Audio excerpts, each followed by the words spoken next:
¿Qué tal? En esta cápsula vamos a analizar brevemente la relación que existe entre autoridad y responsabilidad.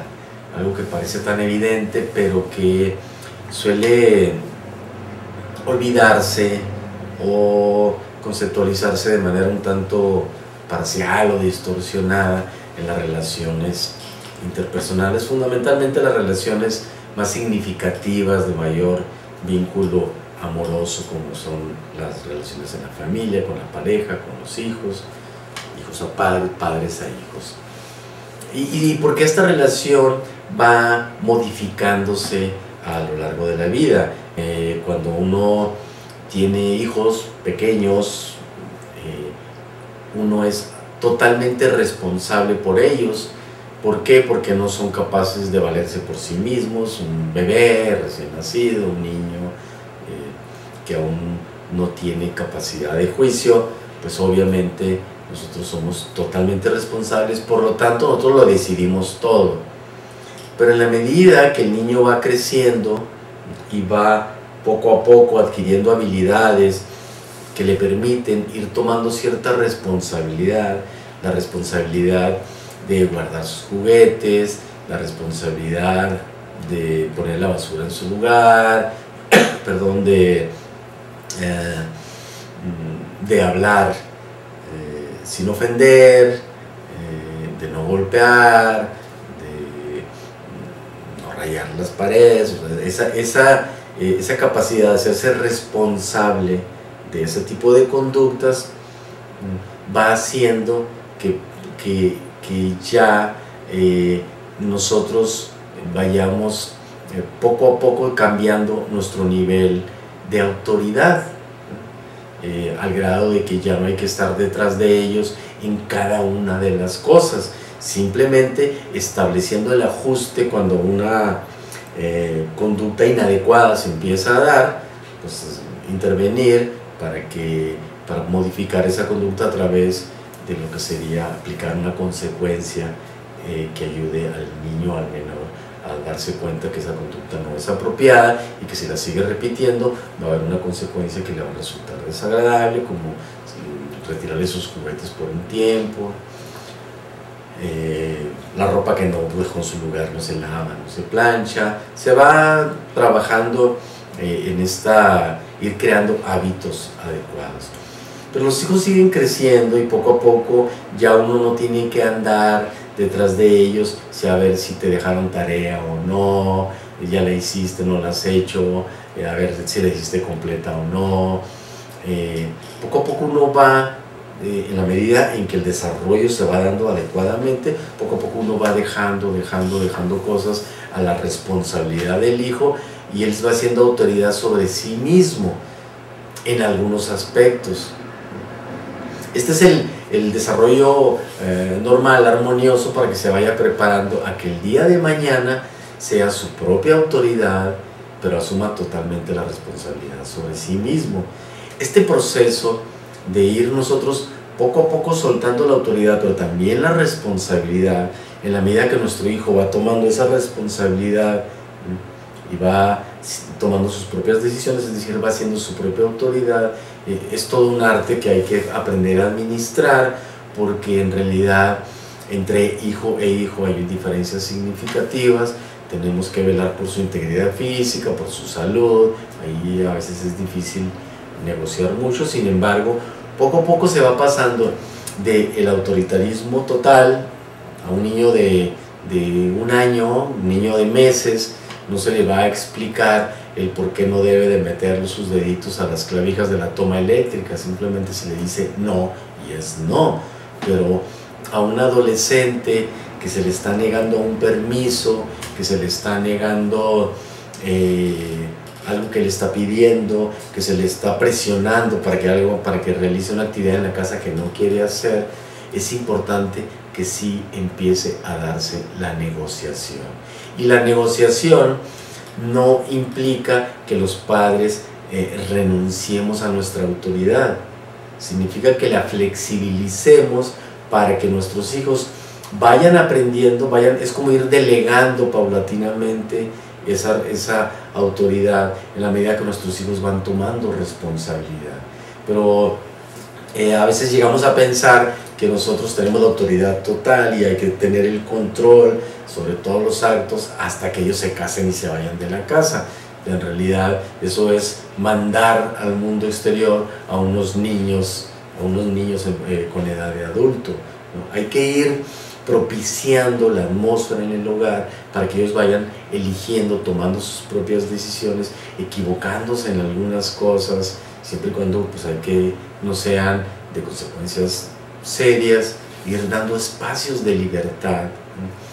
Pero cuando esa libertad se está utilizando mal, cuando no se está asumiendo la responsabilidad por parte de los menores, pues entonces tenemos que ejercer nuestra autoridad, pero asegurándonos de que estamos dejando con la suficiente claridad el entendimiento en ellos de el porqué, las razones, la lógica, el sentido profundo de nuestro punto de vista. En estos tiempos no funciona el decir lo vas a hacer porque yo te digo, no a un adolescente, no a un joven, salvo en situaciones extremas de confrontación, porque finalmente hay que mantener la autoridad.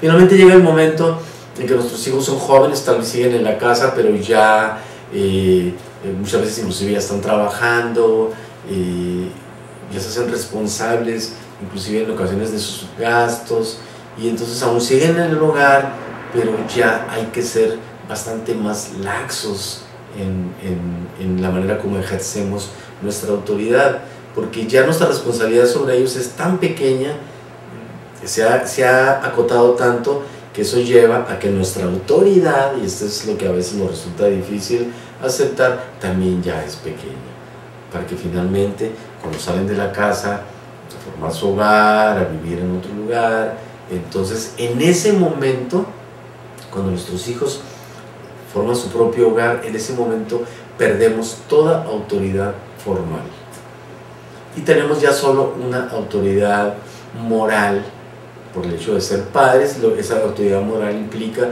que podemos dar un consejo, podemos dar un punto de vista, que nuestros hijos lo pueden aceptar o no. Pero ya no podemos darles órdenes acerca de cómo criar a sus hijos, de cómo manejar su presupuesto, de cómo manejar sus relaciones de pareja, de qué hacer y qué no hacer. Por supuesto que tampoco nuestros hijos tienen autoridad para venir a decirnos a nosotros como padres cómo tenemos que manejar nuestra relación de pareja o nuestra economía. Ahí se hace un deslinde. Este proceso de ir creando hijos capaces de ser responsables y por lo tanto de ser autoridad de sí mismos se dificulta cuando en la relación de pareja no hay un deslinde claro de responsabilidades y de autoridad, cuando no hay una relación de equidad entre marido y mujer, cuando probablemente el hombre quiere ser la autoridad sobre la casa y la mujer no acepta. La mujer puede hacer que esté pidiendo, y me parece a mí que con justa razón, una relación de mayor equidad, es decir, una sociedad conyugal, decisiones compartidas. Pero como hay muchas cosas que hacer para que el hogar funcione, entonces hay que repartir responsabilidades. Y esa distribución de responsabilidades también implica una distribución de autoridades. Si la mujer se va a hacer cargo de la comida, por ejemplo, bueno, pues el hombre podrá opinar, pero finalmente la mujer decide cómo va a manejar su cocina y cómo va a manejar el mandado, los alimentos, ¿no? O sea, se van creando áreas de responsabilidad y tiene que haber áreas de autoridad. Algunas serán compartidas, a veces se crea mucho conflicto porque hay ciertos vacíos respecto a quién decide sobre algunas decisiones de finanzas, tal vez, sobre quién decide acerca de los permisos para los hijos, sobre quién decide acerca de los apoyos a las familias de origen, o sea, a los suegros, a los padres, y es bien importante que haya esos acuerdos entre la pareja, temas sobre los cuales muchas veces no se habla durante el noviazgo. Durante el noviazgo, pues lo que tratamos es de convencer a nuestra pareja de que nosotros somos unas personas muy maduras, muy de mente abierta. Luego viene ya el matrimonio y empiezan a surgir estas diferencias que a veces se prolongan por muchos años. A mí en la consulta privada me toca con bastante frecuencia enfrentar o trabajar con parejas que vienen discutiendo toda su vida sobre un tema o sobre unos pocos temas porque no han acordado, no han clarificado, no han hecho un deslinde lo suficientemente explícito, de común acuerdo, los dos enterados de qué le corresponde a cada quien. Si el hombre va a apoyar en la casa o no, apoyar en qué clase de actividades. Es frecuente que uno de los dos se queje, es que no me apoyas, pero no se define en qué, concretamente, como una conducta observable, verificable, que se pueda saber si se hizo o no. Con mucha frecuencia la esposa intenta tratar al esposo como si fuera la madre, y dándole órdenes y críticas y señalamientos como si fuera una autoridad, o viceversa. A veces el hombre trata a la mujer como si fuera su padre, como si él fuera el jefe y él pudiera decidir qué amistades tener, qué no, a dónde salir, a dónde no. A veces escucho yo a las parejas decir, oye, ¿me das permiso? Y claro que hay que llegar a acuerdos y hay que informar, pero a veces se asume que hay cierto equilibrio de la autoridad, pero en los hechos, en lo cotidiano, realmente hay un desajuste, hay un desequilibrio, una confusión acerca de dónde empieza y dónde termina la responsabilidad y la autoridad de cada uno de los miembros de la pareja, y esto lleva a que se cree una confusión también con respecto a los demás miembros de la familia. Entonces es bien importante sentarse relajadamente tantas veces como sea necesario para llegar a acuerdos al respecto. Esto te toca a ti, esto me toca a mí, esta es tu autoridad, esta es tu responsabilidad, sobre esto decides tú, sobre esto decidimos juntos. Y de esa manera la convivencia es más armoniosa y más cálida. Muchas gracias.